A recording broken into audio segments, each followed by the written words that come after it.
जोहार जय मुनियासी में संकेत और आप देख रहे हैं टीवी। 2022 के विधानसभा चुनाव की सरगर्मियां बढ़ रही है। राजनीतिक दलों के द्वारा उसकी तैयारियां चल रही है। वो चुनाव अभी भी बाकी है और ऐसे में 2024 के लोकसभा चुनाव में प्रधानमंत्री पद का उम्मीदवार कौन होगा, उसका दावेदार कौन होगा या पीएम मटेरियल कौन है, इसकी चर्चा शुरू हुई। यह चर्चा जनता दल यूनाइटेड यानी जेडीयू की तरफ से शुरू की गई थी।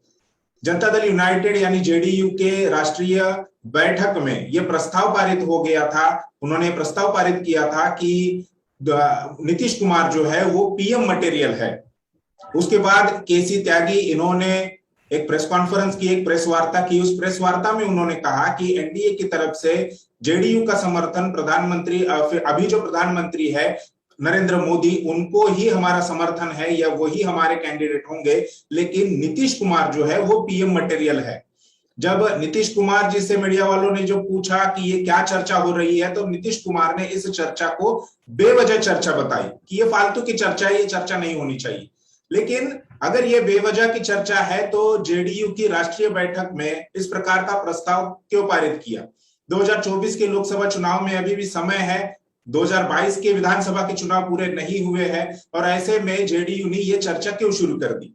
क्या जेडीयू एनडीए से बाहर निकालने का रास्ता खोज रहा है? क्या नीतीश कुमार एनडीए पर दबाव बना रहे हैं? क्योंकि अभी एक फिलहाल का एक रिपोर्ट है कि नरेंद्र मोदी जी की जो लोकप्रियता है वो घट गई है। 2020 के सर्वे के अनुसार 66% लोग नरेंद्र मोदी जी को पसंद करते थे, अब वो घटकर 2021 में 24% लोग ही प्रधानमंत्री नरेंद्र मोदी को पसंद कर रहे हैं। यानी यहाँ 42% की गिरावट जो है वो मोदी जी की लोकप्रियता में आई है। और ऐसे में यह चर्चा शुरू कर देना एनडीए पर दबाव बनाने की कोशिश हो रही है या नीतीश कुमार जेडीयू विपक्षी दलों को यह इशारा कर रहे हैं कि 2024 में अगर आप मुझे प्रधानमंत्री पद का उम्मीदवार बनाते हो, क्योंकि मुझ में वो पीएम मटेरियल है, मैं पीएम पद का दावेदार हो सकता हूं, मैं पीएम बन सकता हूं, ये योग्यता वो गुणवत्ता मेरे पास में है, मेरे अंदर है। क्या इस प्रकार का दबाव या इस प्रकार का इशारा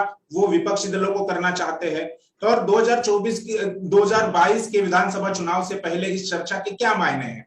इन सभी मुद्दों पर, इन सभी सवालों पर हम चर्चा करेंगे। हमारे साथ वामसे भारत मुक्ति मोर्चा के राष्ट्रीय अध्यक्ष और बहुजन क्रांति मोर्चा के राष्ट्रीय संयोजक वामन मेश्राम साहब है। मैं उनका एमएनटीवी पर स्वागत करता हूं। उनके साथ ही हमारे सहयोगी एमएनटीवी के मुख्य संपादक कुमार काले सर भी हमारे साथ है, मैं उनका भी स्वागत करता हूं।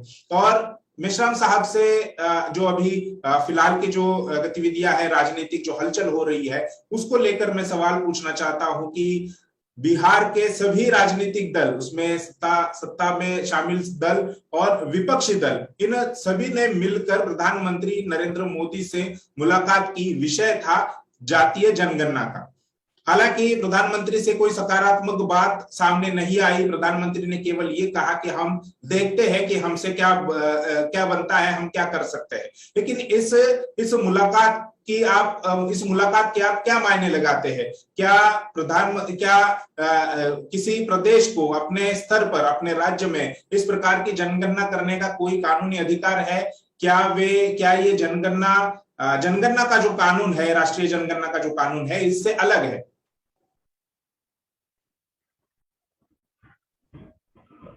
इसमें दो तीन बातें मेरी दृष्टि से दिखाई देती है जी। एक तो बिहार का opposition and ruling,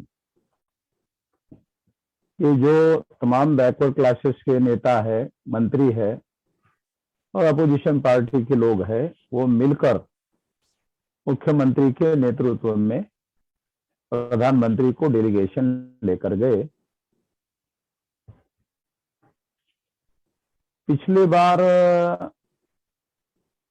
Nitish Kumar ने केवल बयान दिया था 2011 के दौरान और बयान देकर चुप हो गए थे।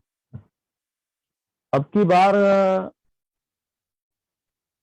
बयान तक लिमिटेड नहीं है, तो रूलिंग पार्टी में जो ओबीसी है और बीजेपी के भी ओबीसी है और अपोजिशन के भी विषय है, वो तमाम नेताओं को लेकर नीतीश कुमार ने प्रधानमंत्री को डेलीगेशन लेकर गए और ओबीसी की जाति आधारित गिनती का मुद्दा उनके सामने उठाया।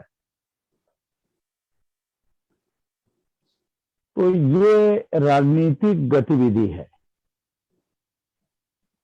इस राजनीतिक गतिविधि का संदर्भ ध्यान देना जरूरी है। तो नरेंद्र मोदी ने देश भर में ये प्रोपेगेंडा शुरू किया कि हमने ओबीसी के 28 मिनिस्टर बनाए, जो आज तक किसी भी मंत्रिमंडल में केंद्र के नहीं हुए। तो ये जो लगभग 89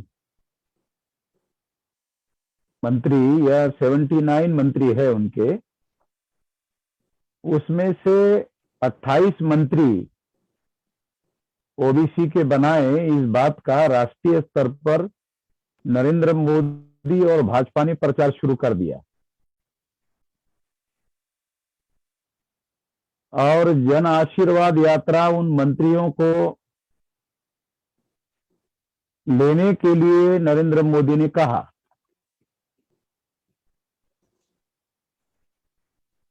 तो नीतीश कुमार और तेजस्वी यादव भी ओबीसी है, तो इनको ऐसे लगा कि जो बीजेपी रिजर्वेशन के विरोध में है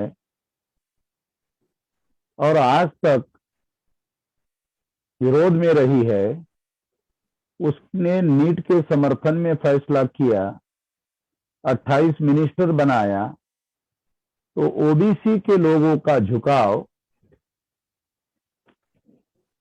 बीजेपी की तरफ हो सकता है, तो हमारी राजनीति पर उसका प्रभाव पड़ेगा,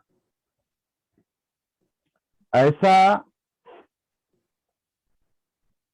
नीतीश कुमार को लगता है और तेजस्वी यादव को लगता है। और कांग्रेस के लोगों ने, अपोजिशन के लोगों ने भी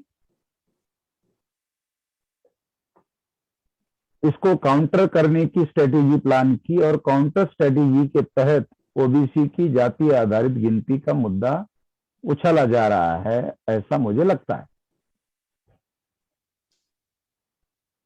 नीतीश कुमार या तेजस्वी यादव का ऐसा कोई मकसद दिखाई नहीं दे रहा कि ये जाति आधारित गिनती होनी चाहिए। मुझे ऐसा दिखाई नहीं दे रहा कि ऐसा कोई मकसद है। मकसद केवल ये है कि ओबीसी का जो वर्ग है वो बीजेपी की तरफ ज्यादा संख्या में ना खिसक जाए, उसके समर्थन में ना खड़ा हो। उसको काउंटर करने के लिए अपोजिशन ने ओबीसी की जाति आधारित गिनती का मुद्दा उछाला है, ऐसा मुझे लगता है। इसके तहत ये हो रहा है। ओबीसी की जाति आधारित गिनती होनी चाहिए, ये इन लोगों के लिए महत्वपूर्ण मुद्दा नहीं है। ओबीसी के लोग बीजेपी की तरफ ना जाए, 5 राज्यों के चुनाव है उसमें भी ना जाए और 2024 के चुनाव में भी ना जाए, इसके लिए ये हो रहा है, ऐसा मेरा मानना है। लेकिन अभी अखिलेश यादव जी ने भी एक स्टेटमेंट दिया कि हम सत्ता में जब आएंगे 2022 में तब अलग से जनगिनती करेंगे। नीतीश कुमार ने भी कहा कि अगर प्रधानमंत्री नहीं करेंगे तो हम राज्य में करेंगे। तो क्या राज्य सरकारों को इस प्रकार की गिनती करने का कोई संवैधानिक अधिकार है? क्या ये जनगणना के कानून से अलग बात होगी? नहीं, ये एक मुद्दा ये है कि ये सेंट्रल गवर्नमेंट के लिस्ट का विषय है, भारत सरकार के होम डिपार्टमेंट का विषय है जी, जनगणना जी, राज्य सरकार का विषय नहीं है। ये कॉन्करेंट लिस्ट में भी नहीं है और राज्य सरकार की लिस्ट में भी नहीं है। ये सेंट्रल गवर्नमेंट के लिस्ट का विषय है और सेंट्रल गवर्नमेंट को ही अधिकार है। और आज तक सेंट्रल गवर्नमेंट ने ही जनगणना करने का काम किया, गिनती करने का काम किया जी, किसी राज्य सरकार ने ये अलग से नहीं किया है। मगर राज्य सरकार अपना डाटा इकट्ठा करने के लिए ऐसा डाटा अपने प्लानिंग विभाग के तहत, बजट अर्थ मंत्रालय के तहत ये डाटा कलेक्ट करने के लिए वो ऐसा कर सकते हैं।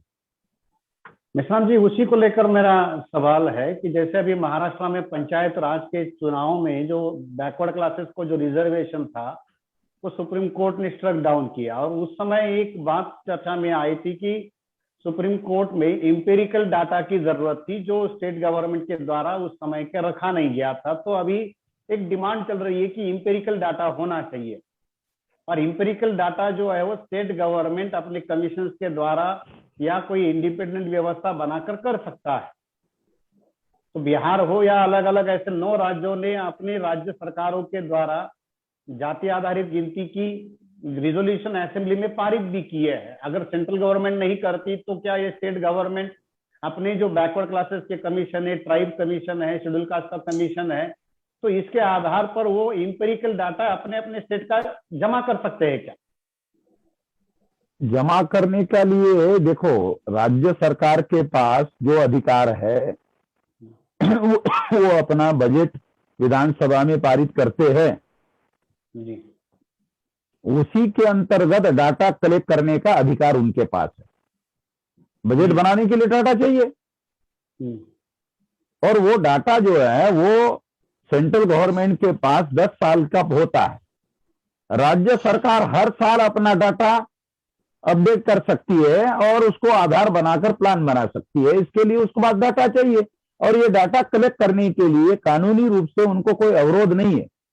मगर जो संविधान में व्यवस्था है वो 3 लिस्ट है, एक सेंट्रल लिस्ट है, एक स्टेट लिस्ट है, और तीसरी है कॉन्करेंट लिस्ट। तो सेंट्रल लिस्ट में जो सब्जेक्ट है उसमें जनगणना का विषय है, स्टेट लिस्ट में जनगणना का सब्जेक्ट नहीं है। तो इसका मतलब है कॉन्स्टिट्यूशन के आधार पर जनगणना का जो विषय है वो सेंट्रल गवर्नमेंट का विषय है, कॉन्करेंट लिस्ट में भी नहीं है। कॉन्करेंट लिस्ट का मतलब है सेंट्रल गवर्नमेंट को भी कर सकते हैं और राज्य सरकार भी कर सकती है, दोनों को कॉन्करेंट लिस्ट में अधिकार है। मगर मैं आपको ये कह रहा हूं, मेरे जो जानकारी और ज्ञान है उसके आधार पर, कि राज्य को अपना बजट बनाने का जो संवैधानिक अधिकार है उसी के अंतर्गत वो अपना डाटा इकट्ठा कर सकते हैं, और उसी के आधार पर इंपेरिकल डाटा जो मांगा जा रहा है वो कलेक्ट करके दे सकते हैं। जी अभी विपक्षी सुप्रीम कोर्ट उस डाटा को सही माने गलत माने, सुप्रीम कोर्ट के पास है पावर। सुप्रीम कोर्ट व्यवस्था देगा सर। एक सवाल व्यवस्था दे देगा सर, एक सवाल बार बार आता है कि ये जनगणना जो है वो हर 10 साल के बाद आता है, और 10 साल का समय हाथ से निकल जाता है। तो केंद्र सरकार के ऊपर लगातार दबाव बनने के बाद में भी केंद्र सरकार जनगणना करने से इनकार करती रही है। तो क्या इस जनगणना के मुद्दे को, खास तौर पर जाति आधारित गिनती को लेकर, सुप्रीम कोर्ट में जाया जा सकता है क्या? सुप्रीम कोर्ट से इसके लिए कोई ऑर्डर? सुप्रीम कोर्ट में जाया जा सकता है, मगर ओबीसी के लोग जो जाति आधारित गिनती करना चाहते हैं वो अलग अलग पार्टियों में बिखरे हुए हैं, और उनका कोई नेशनल लेवल का इस मुद्दे पर कंसेंसस नहीं है, कोई आंदोलन नहीं है। और जो भारत का शासक वर्ग अंग्रेज जाने के बाद बना वो ब्राह्मण है। तो ब्राह्मण को यह लगता है कि आजाद भारत में अगर ये डाटा कलेक्ट किया गया तो आजाद भारत में बहुत ज्यादा फायदा ब्राह्मणों को हुआ, ये डाटा सामने आएगा तो बवाल खड़ा होगा कि आजादी का सबसे ज्यादा फायदा ब्राह्मणों को क्यों हुआ, और बैकवर्ड क्लासेस के विरोध में ये सारा का सारा डाटा है। तो बैकवर्ड क्लासेस का आजाद भारत में जो विकास होना चाहिए वो नहीं हुआ। ये सारी बातें इस डाटा में सामने आ सकती है, जिससे ऑथेंटिकेट और सबूत के आधार पर लोगों को यह बताया जा सकता है कि आजाद भारत में बैकवर्ड क्लासेस के लोगों के साथ अन्याय हुआ। इसलिए जो शासक वर्ग है ब्राह्मण, वो इसका बहुत ज्यादा विरोधी है। दूसरा, ब्राह्मण ओबीसी पर हिंदू के नाम पर ब्राह्मण धर्म थोपना चाहता है। जब गिनती अलग होगी तो इनका डाटा अलग हो जाएगा ओबीसी के नाम पर, तो इनकी आइडेंटिटी अलग हो जाएगी हिंदू से। तो ब्राह्मण धर्म से ये लोग मुक्त हो सकते हैं, ब्राह्मण इनको गुलाम बनाए रखना चाहता है। तो ये भी बड़ी वजह है कि ब्राह्मणों का सेंट्रल गवर्नमेंट पर कब्जा है, कांग्रेस के दौरान भी और बीजेपी के दौरान भी। तो वो ये नहीं चाहते। नरेंद्र मोदी प्रधानमंत्री है, वो बैकवर्ड है, मगर ये फैसला लेने का अधिकार आरएसएस ने उसको नहीं दिया है। आरएसएस पर्दे के पीछे फैसले कर रही है जी। पर्दे के पीछे आरएसएस सेंट्रल गवर्नमेंट को चला रही है। जी, मेरा सवाल ये था कि जैसे सुप्रीम कोर्ट हो या हाई कोर्ट हो, अलग अलग राज्यों के हाई कोर्टों में भी ये मामला बनाया जा सकता है। क्या नीतीश कुमार, तेजस्वी पटना सुप्रीम कोर्ट में लोग गए और सुप्रीम कोर्ट ने इसके बारे में कोई पॉजिटिव डिसीजन नहीं दिया। जी। सुप्रीम कोर्ट भी बहुत बार जो हायर स्टाटा है जाति व्यवस्था का, उसको रिप्रेजेंट करने वाले जजेस, वो भी उनके हितों को ध्यान में रखते हैं। मगर ओबीसी का अगर राष्ट्रव्यापी कोई आंदोलन खड़ा हो गया तो फिर जजेस को इसके बारे में गंभीरता से सोचना पड़ेगा। तो केवल सुप्रीम कोर्ट में जाकर इसके फेवर में निर्णय हो जाएगा। तर्कसंगत परिस्थिति तो यही कहती है कि सुप्रीम कोर्ट ने ये डाटा कलेक्ट करने के लिए ऑर्डर देना चाहिए जी, क्योंकि ये न्याय से रिलेटेड मामला है, ये बजट से रिलेटेड मामला है। जैसे आपने ईवीएम को लेकर एक बड़ी कानूनी लड़ाई लड़ी, सुप्रीम कोर्ट में आप बार बार गए, अलग अलग राज्यों के हाई कोर्ट में आपने गए और हाई कोर्ट से ये सारे तथ्य जमा करके आप सुप्रीम कोर्ट में गए, तो क्या वामसिफ संगठन के द्वारा भी इसको लेकर कोई सड़क की जैसी लड़ाई लड़ी जा रही है? उस तरीके से कोई न्यायालयीन लड़ाई लड़ने की कोई सोच है? न्यायालयीन लड़ाई लड़ने के लिए डाटा कलेक्ट करने का काम, जो कानूनी डाटा होता है, वो काम हमने शुरू कर दिया है। मगर हमारी प्रथम प्राथमिकता इसके लिए आंदोलन करने की है जी, और आंदोलन के आधार पर इश्यू खड़ा किया जाए और फिर सुप्रीम कोर्ट में जाया जाए। जी इस मुद्दे पर भारत बंद करने का भी प्लान बनाया जा सकता है। जी। जनगणना जो है, जातीय जनगणना जो विषय चर्चा में है अभी फिलहाल, वो एक अलग विषय है, उस पर अलग प्रकार से हम लोग बहस कर सकते हैं। लेकिन फिलहाल जो हमारा मुद्दा है कि नीतीश कुमार और बिहार में जो राजनीति चल रही है, विपक्षी दल सारे बिहार के एक साथ आए, उसमें सत्ताधारी दल आए, प्रधानमंत्री से मुलाकात की। मिश्रम साहब, मैं आपसे ये पूछना चाहता हूं कि ये लालू प्रसाद यादव के जेल से बाहर आने की डेवलपमेंट है, तो क्या इसमें लालू प्रसाद यादव का भी कोई रोल है, कोई भूमिका है इस प्रकार से अगर बिहार की राजनीति बदल रही है? नहीं, इसमें मौलिक बात क्या है कि भारतीय जनता पार्टी 28 मंत्री का प्रचार कर रही है कि ओबीसी को हमने बनाया, नीट के बारे हमने फैसला किया। तो ओबीसी जो भारतीय जनता पार्टी को 2014 में और 2019 में चुनाव जीतवाने में मेजर रोल रहा है जी। तो ये वर्ग अगर स्लीप बैक नहीं होता है, बीजेपी के विरोध में नहीं जाता है, तो भारतीय जनता पार्टी की सरकार तीसरी बार 2024 में आ सकती है।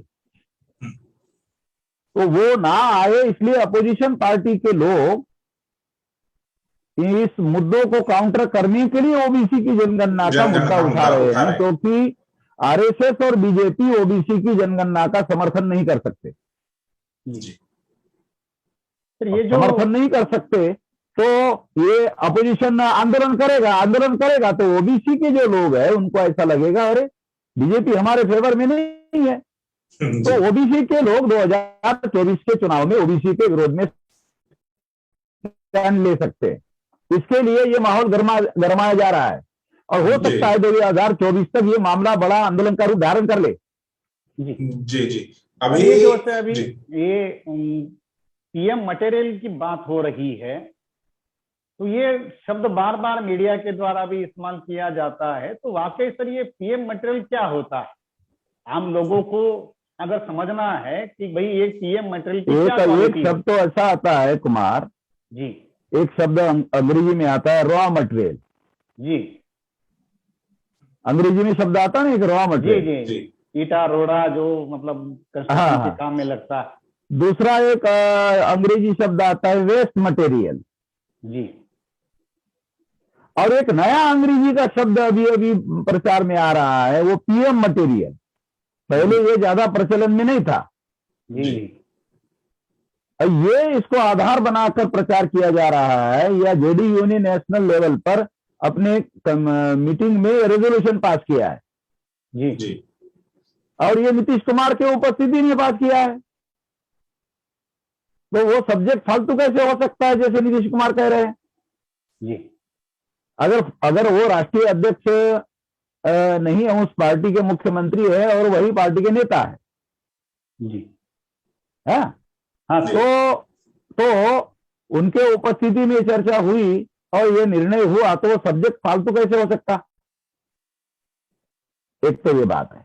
दूसरी बात क्या है कि इसके पीछे एक राजनीतिक मकसद ये हो सकता है कि भारतीय जनता पार्टी और नीतीश कुमार चुनाव बिहार में मिलकर लड़ते हैं।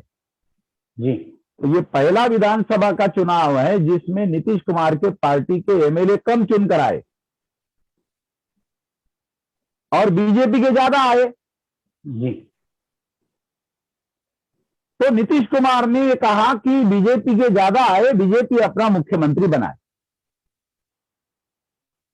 मगर बीजेपी ये सोचती थी कि यदि हम अपना मुख्यमंत्री बना ले तो नीतीश कुमार और लालू प्रसाद यादव की पार्टी आपस में मिलकर सरकार बना सकते हैं, अपनी सरकार बना लेंगे। तो बनी बनाई सरकार अपने हाथ से चली जाएगी। इसलिए कम संख्या वाले एमएलए होने के बावजूद भी नरेंद्र मोदी ने नीतीश कुमार को ही अपना मुख्यमंत्री बनाया।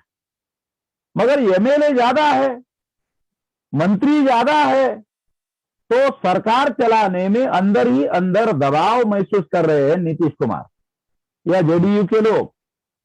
पहले जैसी खुली छूट नहीं है जी नीतीश कुमार जी दबाव में काम करना पड़ रहा है। तो ये रेजोल्यूशन दबाव से मुक्त करने के लिए, दबाव से मुक्त होने के लिए उठाया गया कदम हो सकता है। जी मेरा ये मानना है एक पहला ये कारण हो सकता है ऐसा रेजोल्यूशन पास करने का। दूसरा मकसद ये हो सकता है कि चुनाव के पहले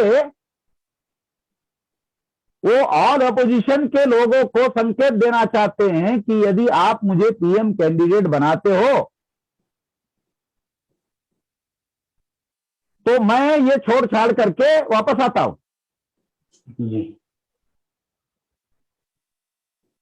तो कांग्रेस को भी वो मैसेज देना चाहते हैं कि आप अगर मुझे प्रधानमंत्री पद का कैंडिडेट बनाना चाहते हो तो मैं ये छोड़ छाड़ के वापस आ सकता हूं। ये संकेत देने के लिए ये रेजोल्यूशन पास किया गया है, ऐसा दूसरा मेरा मानना है। जी अन्यथा मेरा व्यक्तिगत ये ओपिनियन है, जहां तक पीएम मटेरियल शब्द का यूज है तो इसके बारे में अपोजिशन पार्टी के पास यदि नीतीश कुमार बीजेपी से अलग हट जाते हैं तो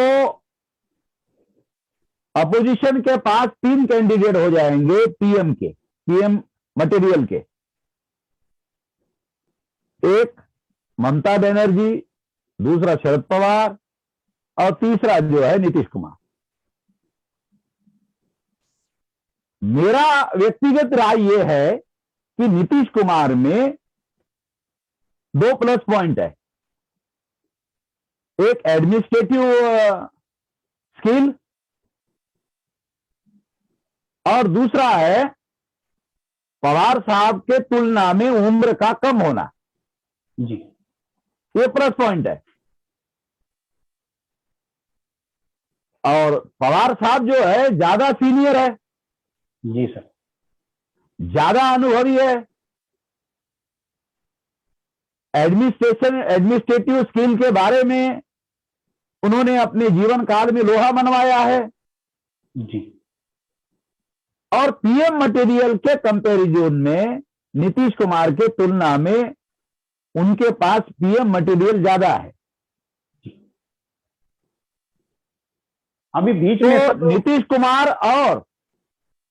कुमार और शरद पवार ये दो ही मुख्य मटेरियल, पीएम मटेरियल के कैंडिडेट अपोजिशन के पास हो सकते हैं अगर नीतीश कुमार बाहर आ जाए तो। मगर वो अभी अंदर बीजेपी एनडीए में है जी। एनडीए में होने की वजह से एनडीए में नरेंद्र मोदी ही कैंडिडेट है, पीएम के घोषित कैंडिडेट। वैसे भी सर अभी बीजेपी अपनी मेजॉरिटी पर गवर्नमेंट बनाने में सफल हो चुकी है, तो क्या एनडीए की कोई प्रासंगिकता बनी है? अभी 300 प्लस सीटें जब बीजेपी की अपनी खुद की है, तो एनडीए की कोई रिलेवेंसी है? नरेंद्र मोदी की लोकप्रियता 66 से घटकर 24 तक नीचे खिसक गई है। जी।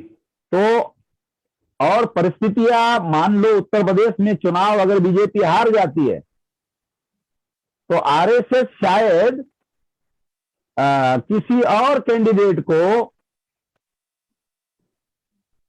प्रधानमंत्री पद का कैंडिडेट बना सकती है, या नरेंद्र मोदी खुद ही विड्रॉ हो सकता है 2024 के चुनाव के लिए। जी। मगर मेरा ऐसा मानना है कि पीएम मटेरियल में नीतीश कुमार के पास पवार साहब के तुलना में प्लस उम्र कम है, जी।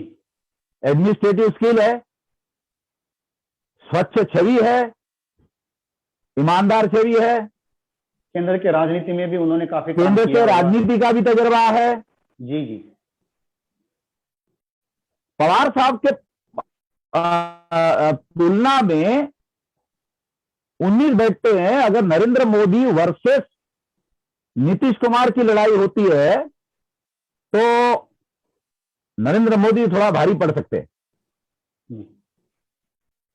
मगर नरेंद्र मोदी वर्सेस शरद पवार की लड़ाई होती है तो शरद पवार भारी पड़ सकते हैं, क्योंकि शरद पवार के पास पार्टी लाइन से बाहर उनके बहुत अच्छे संबंध रीजनल पार्टियों के साथ है, और रीजनल पार्टी के लोग उनको लगभग अपना नेता मान चुके हैं। सर अभी बीच में प्रशांत किशोर के माध्यम से और नरेंद्र और अपना नीतीश कुमार के संबंध में अभी ऐसा है नहीं। जी जी। जेडीयू के जो राष्ट्रीय नीतीश कुमार के पास भी बीए मटेरियल है। मटेरियल शब्द का मतलब है योग्यता, जी। पीएम बनने की योग्यता। पीएम मटेरियल का मतलब पीएम बनने की योग्यता। जो संख्या की समस्या है नीतीश कुमार की, संख्या बल के हिसाब से पवार साहब भारी है, मगर वो जब बाहर आ जाएंगे एनडीए से तो ये संख्या बल का मामला हल हो सकता है। जी। अभी जेडीयू के जो व्यक्तिगत राय अगर मेरी लिया जाए तो मैं भी नीतीश कुमार को पीएम मटेरियल का कैंडिडेट मानता हूं। हाँ है, उनके पास ईमानदारी है, छवि है, योग्यता है, इसलिए सेंट्रल गवर्नमेंट का अनुभव भी।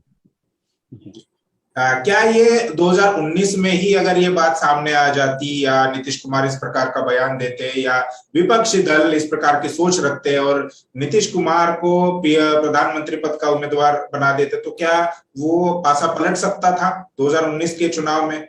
ये गलती उन्होंने की, विपक्षी दलों ने ऐसा भी कांग्रेस की इस बात के लिए कांग्रेस के रजामंद हुए बगैर ये हो नहीं सकता। कांग्रेस का बीजेपी के साथ गुप्त समझौता था ईवीएम के मुद्दे पर कि 2 बार 2004-2009 में ईवीएम में घोटाला करके हमने चुनाव जीता, आप इसके विरोध में बोलो मत, आंदोलन करो मत, जनता को जगाओ मत। और इसके बदले में कांग्रेस ने बीजेपी को कहा कि हम 2 बार घोटाला करने में आपको मदद करेंगे, ईवीएम में घोटाला करके आप चुनाव जीतो। कांग्रेस ने मदद की, मेरे पास सारे सबूत है। इसलिए कांग्रेस जब तक रजामंद नहीं होती, नीतीश कुमार पीएम कैंडिडेट नहीं बन सकते थे। जी। और नीतीश कुमार को कांग्रेस समर्थन नहीं करती दिल्ली में, तो पीएम कैंडिडेट के तौर पर उनको प्रोजेक्ट नहीं किया जा सकता। तो असली वजह ईवीएम थी और गुप्त समझौता बीजेपी, आरएसएस और कांग्रेस के बीच में। सर 2022 के विधानसभा के रिजल्ट चुनाव आने के पहले आपको याद होगा पीएम कैंडिडेट के जो अपोजिशन लीडर थे राहुल गांधी, उन्होंने रिजल्ट आने के पहले नरेंद्र मोदी को बधाई दे दीजिए थी। जी 23 मई को। जी सर, याद है ना? 23 मई को शाम को 4 और 5 के दरमियान जी एक भी सीट बीजेपी ने जीती नहीं थी, केवल रुझान थे और राहुल गांधी ने बधाई दे दिया था। तो ये गुप्त समझौते का सबूत था। अभी 2022 के विधानसभा के चुनाव होने वाले हैं, उसकी तैयारियां चल रही है। ऐसे में ही 2024 के लोकसभा चुनाव की प्रधानमंत्री पद के उम्मीदवार की चर्चा के क्या मायने हैं? क्या ये चर्चा विधानसभा के चुनाव पर असर डालेगी? ये उत्तर प्रदेश का चुनाव सेमीफाइनल है और 2024 का चुनाव फाइनल। अगर ये माना जाए तो उत्तर प्रदेश में जो लोग चुनाव जीतेंगे उनके जीतने के चांसेस बढ़ जाएंगे। या मान लो अपोजिशन पार्टी चुनाव जीतती है उत्तर प्रदेश में जी, तो दिल्ली में बीजेपी चुनाव हार जाएगी जी, और संभवतः नरेंद्र मोदी को पीएम कैंडिडेट आरएसएस बनाने से मना कर सकता है। दूसरी बात, बीजेपी के लिए प्रतिकूल परिस्थिति है उत्तर प्रदेश में, जी, मगर अपोजिशन पार्टी 4 हिस्सों में बटी है, कांग्रेस, समाजवादी, बहुजन समाज पार्टी और भागीदारी मोर्चा। और 4 हिस्सों में बटा होने की वजह से विरोधी माहौल होने के बावजूद भी चुनाव बीजेपी जीत सकती है। और अभी तक समाजवादी पार्टी के द्वारा प्रभावशाली पहल नहीं हुई है बीजेपी को काउंटर करने के लिए, जिसके लिए ध्रुवीकरण निर्माण करने के पॉलिसी पर जो समाजवादी को काम करना चाहिए वो होता हुआ दिखाई नहीं दे रहा। विकल्प बनाने का, समाजवादी पार्टी विकल्प बन जाए, इसके लिए कोई रणनीति अभी तक समाजवादी पार्टी के द्वारा दिखाई नहीं दे रही है उत्तर प्रदेश के इलेक्टोरेट को।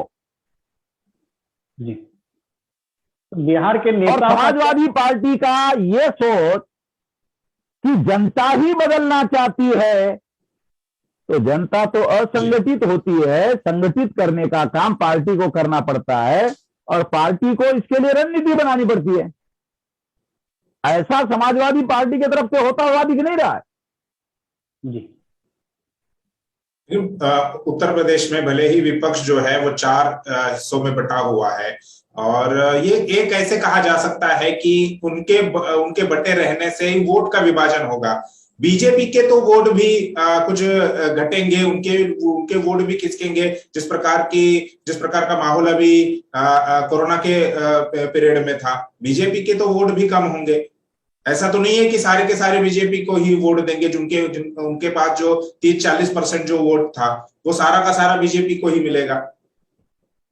अभी बीजेपी के पास विधानसभा में शायद 42% वोट थे जी, 41%। और अपोजिशन में विधानसभा में, ये आंकड़े आप देख लो जी सर, 42% वोट थे विधानसभा में। जी, तो 19.5% समाजवादी के पास है और 22.5% मायावती के पास है, जी, 6.5% कांग्रेस के पास है। जी, और बीजेपी के वोट घट सकते हैं जी, और पंचायत राज में घटे थे। इस बात को ध्यान में रखते हुए 15 मिनिस्टर ओबीसी के उत्तर प्रदेश से बनाए गए सेंट्रल में। जी अभी राज्य सरकार का मंत्रिमंडल विस्तार होने वाला है और उसमें कुछ अपोजिशन की पार्टियां, छोटी पार्टियां बीजेपी वाली अपने साथ लेने वाले हैं। जी तो बीजेपी को इस बात का एहसास है कि उनका वोट परसेंटेज घटेगा, उनको रियलाइज है, जी मगर वो ये कोशिश कर रहे हैं बीजेपी वाले कि उनके वोट परसेंटेज ज्यादा नहीं घटनी चाहिए। 4-5% घट जाते हैं तो ठीक है, फिर भी 35-36 वोट उनको पड़े और अपोजिशन पार्टी के लोग अगर बहुत ज्यादा ताकतवर हो गए तो वो 28-29-30 तक बढ़ जाए समाजवादी पार्टी, तो भी 5-7% वोट जो है बीजेपी के पास ज्यादा रह सकते हैं। जी सर, ये जो बिहार की जो अभी राजनीति, समाजवादी पार्टी के सबसे ज्यादा मुस्लिम वोटों में विभाजन होगा और उसकी सबसे बड़ी वजह कांग्रेस नहीं रहेगी, सबसे बड़ी वजह ओवैसी। बहुजन समाज पार्टी नहीं रहेगी, सबसे बड़ी वजह असदुद्दीन ओवैसी है। असदुद्दीन ओवैसी। जी सर, मैं और अगर ऐसा हुआ 5-6% वोट भी अगर मान लो खिसक गया तो 5-6% वोट इसी वजह से बीजेपी का बढ़ जाएगा, जी इनका कम हो जाएगा, उस अनुपात में उसका बढ़ जाएगा। जी अब इनका 19.26% है विधानसभा का, कुमार, जी और उनका 42% है, तो कितना बड़ा गैप भरपाई करनी है, आप समझ रहे हैं ना बात को। जी जी मेरा ऐसा मानना है कि बहुत माइक्रो लेवल पर स्ट्रेटेजी और प्लान बनाकर काम करना होगा समाजवादी पार्टी को, तब ही वो चुनाव जीत सकते हैं। जी मिश्राम जी, मेरा सवाल ये है कि और सबसे ज्यादा समस्या, और एक बात बताता हूं, जी ये तो बिफोर इलेक्शन की स्ट्रेटेजी के बारे में अब बात कर रहे हैं हम लोग। जी जी मान लो भारतीय जनता पार्टी को 50-60 सीटें कम पड़ जाए और 50-60 सीटें अगर बहुजन समाज पार्टी की चुनकर आती है जी तो बीजेपी मायावती को मुख्यमंत्री बना देंगे, इसके बदले में सेंटर में मायावती का समर्थन लेंगे जी और समाजवादी पार्टी को सत्ता से दूर रखेंगे। जी समाजवादी पार्टी की समस्या क्या है, वो पहले से है। मुलायम सिंह यादव काशीराम जी के पास गए थे और काशीराम जी ने मुख्यमंत्री मुलायम सिंह जी को बनाएंगे प्रोपोगंडा किया तो ध्रुवीकरण हो गया था। ऐसी कोई शख्सियत, ऐसी कोई संगठना समाजवादी पार्टी के आज के तारीख में समर्थन में नहीं है जो स्टेट लेवल पर अनुसूचित जाति, जनजाति, एमबीसी, ओबीसी और माइनॉरिटी को तमाम प्रकार का मैसेज दे दे। ऐसा अगर होता है तो सारी परिस्थिति बीजेपी के विरोध में चली जाएगी, मगर ये परिस्थिति, इसके लिए समाजवादी पार्टी के तरफ से कुछ पहल होता हुआ दिख नहीं रहा है। तो जी। परिस्थिति कमजोर है, स्ट्रेटेजी में अभी कमजोरी है बीजेपी को परास्त करने के स्ट्रेटेजी में। जी मिश्राम जी, मैं ये पूछना चाहता हूं कि कांग्रेस का और समाजवादी पार्टी का गठबंधन होने वाला नहीं है। जी जी मायावती का और समाजवादी का नहीं और होने वाला। समाजवादी का गठबंधन होने वाला नहीं है। जी उसकी सबसे बड़ी वजह क्या है, मायावती प्रधानमंत्री बनने से तो रही, तो वो मुख्यमंत्री पद छोड़ेगी नहीं। जी तो समाजवादी पार्टी में मुख्यमंत्री अखिलेश यादव है, बहुजन समाज पार्टी में मायावती है, तो दोनों मुख्यमंत्री पद के दावेदार है, इसलिए विधानसभा में गठबंधन होना नहीं है। ठीक है, तो ये जो परिस्थिति है, इस बात को ध्यान में रखते हुए स्टेट लेवल पर कोई ऐसा संगठन चाहिए जो इनके समर्थन का ऐलान करे, काम करे और घूम घूम कर अखिलेश की पार्टी अखिलेश को मुख्यमंत्री बनाए, ऐलान करे, वो तो यादवों को मोबिलाइज करने का और ध्रुवीकरण करने का काम करेगा। नॉन यादव पिछड़ी वर्ग के जातियों को ये बात तो अपील करती नहीं है। इसके लिए कोई स्ट्रैटेजी होनी चाहिए। उत्तर प्रदेश में ऐसी कोई स्ट्रैटेजी बनाई गई है ऐसा कहीं दूर दूर तक दिखाई नहीं दे रहा। सर जैसे अभी आपने कुमार समझ रहे हैं क्या कह रहा हूं? हाँ सर, हाँ सर, हाँ। मैं उसी लाइन में एक सवाल ये कह रहा था कि सर जैसे आपने कहा है कि नॉन यादव जाति में कोई समाजवादी पार्टी को कोई बड़ा बेस नहीं बन पा रहा है, सर उत्तर प्रदेश की राजनीति में बिहार का या नीतीश कुमार का कोई प्रभाव रह पाएगा क्या? क्योंकि वो कुर्मी है। नीतीश कुमार अखबार में बयान दे रहे हैं और एक मीटिंग तक नहीं लगाया अभी तक जी। चाहे तेजस्वी यादव हो या नीतीश कुमार हो, बिहार नहीं, दोनों का किसी प्रकार का कोई इधर सिंगल मीटिंग भी नहीं है कि भाई हम भी चुनाव लड़ेंगे, ऐसा करके कोई मीटिंग लखनऊ में लगाई हो, ऐसा भी नहीं है। क्योंकि बीच में उत्तर प्रदेश से, बिहार से ही एक मल्लाह जाति के नेता को उत्तर प्रदेश की राजनीति में लाने की कोशिश प्लान बनाकर की जा रही है। पूर्वांचल में उसके कार्यक्रम लगाने की भी बात चल रही थी। तो वो बीजेपी के राजनीति का हिस्सा है, वो बीजेपी के मंत्रिमंडल में है साहनी, ठीक है, जी। तो उसको इसलिए इधर मतलब प्लान बनाकर लाया गया ताकि संजय निषाद पर दबाव डाला जा सके कि वो बीजेपी के साथ समझौता कर ले। जी, अगर नहीं करता है तो हम सहनी को ले लेंगे जी। मिश्रा जी राजनीति खत्म कर देंगे।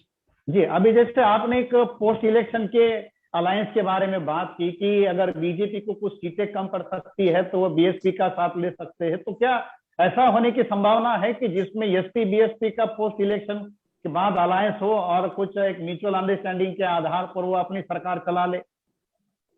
ऐसी कोई संभावना आपको दिखाई देती है? मायावती बीजेपी को प्रेफर करेगी जी,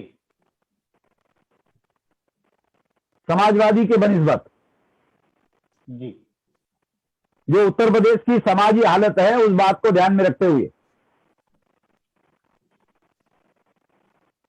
पोस्ट इलेक्शन में मायावती बीजेपी के साथ ही जाएगी।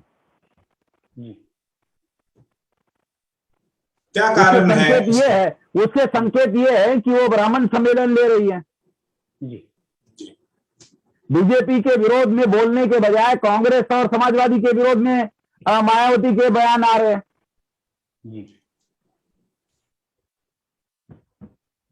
तो संकेत तो यही मिल रहे हैं।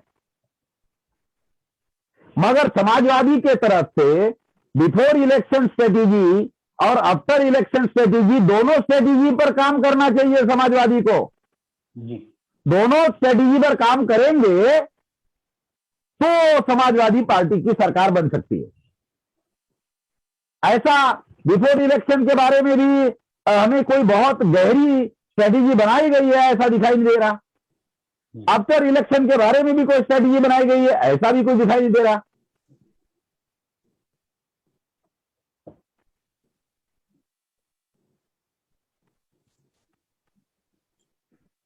जी, तो ये मुख्य विषय तो हमारा नीतीश कुमार पीएम मटेरियल और 2024 के उत्तर प्रदेश का सेमीफाइनल है। जी, ये जी, तो 2024 पर असर करेगा, तो सेमीफाइनल है।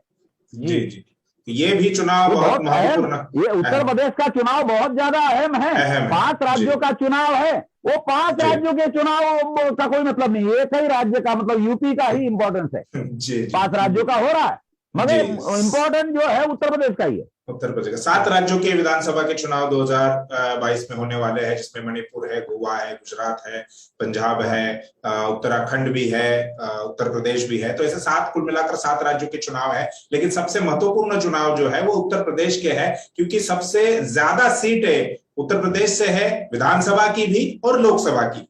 तो ये सेमीफाइनल है जिस प्रकार से मिश्राम साहब ने कहा, और इस सेमीफाइनल का जो परिणाम है वो लोकसभा के चुनाव में यानी 2024 में जो होने होगा उसका परिणाम होगा। फिलहाल के लिए हम ये चर्चा यहीं पर समाप्त करते हैं।